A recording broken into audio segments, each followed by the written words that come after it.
আমরা এটাকে মসজিদ বলে চিহ্নিত করি। কিন্তু মসজিদ যখন শুরু হয় পৃথিবীতে হযরত মুহাম্মদ সাল্লাল্লাহু আলাইহি সাল্লামের সময়, তখন মসজিদের যে রূপ ছিল পরবর্তীতে ইভেন তার মৃত্যুর পরপরই সেই রূপ আর থাকে নাই।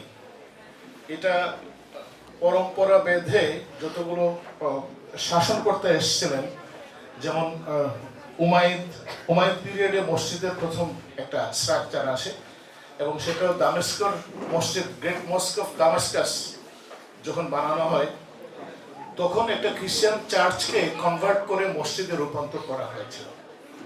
তারপরে ডোম অফ রক, যেটা ইহুদিদের একটা উপাসনালয় ছিল, সেটাও এক সময় মসজিদে কিভাবে রূপান্তরিত হলো। এবং পরম্পরা বেঁধে উমাইদের পরে আব্বাসি, তারপর ফাতিমি পিরিয়ড, এরপর মামলুক, এই যত ইসলামী শাসক পৃথিবীর সাম্রাজ্য করেছিলেন, প্রত্যেকে এসে তাদের একটা নিজস্ব স্টাইলে এই মসজিদকে বানানো শুরু করে। মামলুকদের পরে আমাদের যে এই অঞ্চলে তার সুলতানাতরা আসে, ওসমানী সাম্রাজ্য। ওসমানী তুর্কি থেকে আসা কিছু লোক ভারতবর্ষে যখন আসে, তখন তারা ওই স্থাপত্যের চর্চাটা আমাদের এই অঞ্চলেও নিয়ে আসে। আমাদের এখানে যেটা হলো যে সুলতানিদের পরে মোগলরা আসলো, ব্রিটিশরা আসলো, এবং এরপরেই এক ধরনের মিশ্র স্থাপত্য ধারা তৈরি হয়ে গেল। এটা নিয়ে 2010 থেকে 2015 সাল পর্যন্ত বাংলাদেশ টেলিভিশনে আপনারা যারা রোজার মাসে আজানের আগে অনুষ্ঠান দেখতেন তারা বলতে পারবেন হয়তো, আমার ক্রমাগত কতগুলো সিরিজ ডকুমেন্টারি প্রচার হয়েছিল। তার একটা ছিল মসজিদের ইতিকথা, আর একটা ছিল ইসলামিক স্থাপত্য ধারার বিবর্তন। এরপর 2018 সালে মাছরাঙা টেলিভিশনের জন্য আমি আরো 30 পর্বের ডকুমেন্টারি বানাই, সেটা রোজার মাসে প্রচার হয়েছিল। সেখানে ছিল যে এরকম ইসলামী দুনিয়া, ইসলামের দুনিয়াতে কিভাবে ইসলামের স্থাপত্য এবং শিল্পকলা সারা পৃথিবীতে শুরু থেকে শুরু করে একদম এই সময় পর্যন্ত কিভাবে এলো। তার শেষ পর্ব ছিল মসজিদ স্থাপত্যের আধুনিক ধারা। এই শতাব্দীতে এসে মসজিদ স্থাপত্যের একটা ধারা কিন্তু পরিবর্তিত হয়ে গেছে।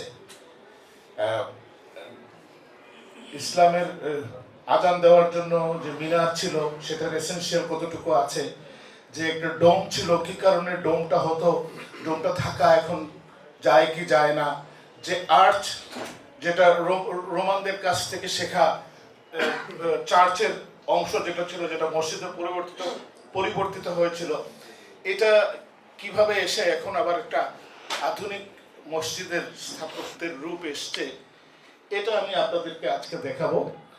এটা ছাড়াও যেহেতু আমার সাথে আগে কথা হয়েছিল, তো আপনাদের হাতে অনেক সময় ছিল, এই বাংলাদেশে মসজিদের বিবর্তন একেবারে ইখতিয়ারউদ্দিন মোহাম্মদ বখতিয়ার খলজির সময় থেকে শুরু করে এই সর্বশেষ বায়তুল মোকাররম মসজিদ, এই পর্যন্ত 7টি ধারায় বাংলাদেশের ইসলামী স্থাপত্যের বিবর্তন হয়েছিল। সেটা নিয়েও আরো 4 পর্বের ডকুমেন্টারি আপনাদের জন্য আমার বানানো ছিল। তার প্রথমটা ছিল বাংলাদেশের মসজিদ স্থাপত্যের সূচনাকাল, তারপরে একটা ছিল সুলতানি আমল, বাংলা স্থাপত্যের বিকাশকাল, এরপরে বাংলার মোগল স্থাপত্য, এবং তারপরে একটা ছিল বাংলায় কলোনিয়াল স্থাপত্যের প্রভাব। তো আপনাদের কাছে ডকুমেন্টারিগুলো থাকবে, পরবর্তী কোনো আয়োজনে আপনারা বাকিগুলো দেখে নেবেন। এখন আমরা এই সর্বশেষ পর্ব যেটা ছিল যে মসজিদ স্থাপত্যের আধুনিক ধারা, এটা আপনারা উপভোগ করুন, আমি আপনাদের সাথে দেখছি। যেখানে সেজদা দেওয়া যায়, মা শব্দটার সাথে যুক্ত করলে হয়ে যায় স্থান, সেজদার স্থান, এটাই হচ্ছে মসজিদ। মেহরাব বলে একটা জিনিস আমরা জানি, মসজিদের সামনের দিকে থাকে। হ্যাঁ, মেহরাব মা হার মানে হচ্ছে বর্ষা, যে জায়গায় বর্ষাটা গেঁথে রাখা যায়। তো মুসলমানরা একদম প্রাথমিক যুগে যেটা করতো, নামাজের সময় হলে একজনের একটা বর্ষা সামনে গেঁথে কেবলা ঠিক করে নিল, তার পিছনে সবাই নামাজ পড়ে। শেষ। প্রথম মসজিদ যেটা এসছে, মসজিদের যে আমরা বলি আর্কিটাইপ বা মূল গঠন, এটা হচ্ছে মসজিদুন নবী থেকে আসে। রাসূলুল্লাহ সাল্লাল্লাহু আলাইহি সাল্লাম বালির উপরে হাত দিয়ে সমান করে দেখিয়েছিলেন যে কোথায় কোন জায়গাটা হবে। অর্থাৎ মসজিদের যদি প্রথম ডিজাইনার বলতে হয়, স্বয়ং রাসূলুল্লাহ সাল্লাল্লাহু আলাইহি সাল্লাম নিজেই মসজিদের নববীর কোথায় কোন দিকে কিবলা হবে, কোথায় হুজরাগুলো হবে, ওনার বিবি সাহেবানদের হুজরাগুলো কোথায় কোথায় হবে, উনি বালির ভিতরে আঙুল দিয়ে এঁকে বুঝিয়েছিলেন। সেই মসজিদ আর্কিটেকচার শুরু হয় প্রথমেই তখন হযরত মুহাম্মদ সাল্লাল্লাহু আলাইহি ওয়াসাল্লাম যখন হিজরত এসে মদিনায় একসাথে জড়ো হন একটা জায়গায়, যেখানে অনেকগুলো সারিবদ্ধভাবে খেজুর গাছ ছিল, তার নিচে সবাই জড়ো হন।